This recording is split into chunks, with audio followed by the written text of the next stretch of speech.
পারবেন, হজ করে আপনি তাই করতে পারবেন, কোনো বিদেশি নাই। নামাজও ফরজ, হজও কি ফরজ।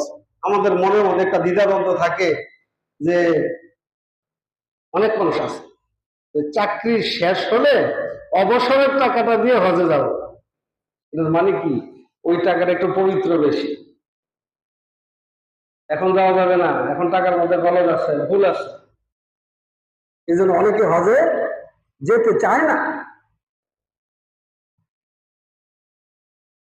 এই আরেকটা বিষয়। 3 নম্বর আরেকটা বিষয় হলো, অনেকে মনে করে যে ছেলে মেয়ে কি বিবাহ না দিয়ে কিভাবে হজে যায়। কি ভাই, ছেলে মেয়ে কি বিবাহ না দিয়ে জুমার নামাজ পড়তে আসছেন না? হ্যাঁ, তাহলে ছেলে মেয়েকে বিবাহ না দিয়ে হজ যেতে পারবেন না কেন?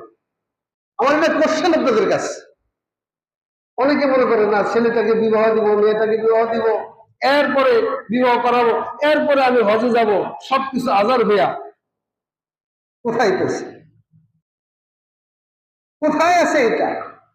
ছেলে মেয়েকে বিবাহ দিয়ে আপনাকে হজে যেতে হবে, এর আগে আপনি হজে যেতে পারবেন না, এই কথা আপনাকে কে বলল?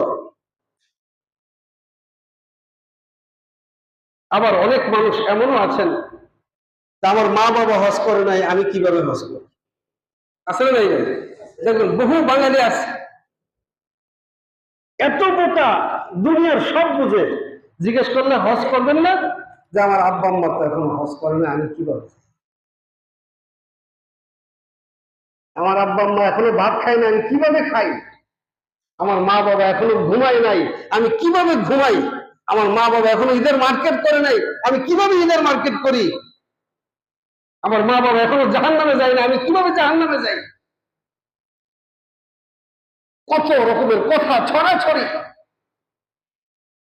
ইসলাম জিনিসটার ক্ষেত্রে আমাদের এত ভুল, এত অজ্ঞ। আমরা মুসলমান হিসাবে, এই দেশের মুসলমান হিসাবে জেনারেল লাইনে যতটুকু পাকাপোক্তা, ইসলামের লাইনে সরু সরা এখনো বুঝি নাই, আলিফ বাতা এখনো বুঝি নাই।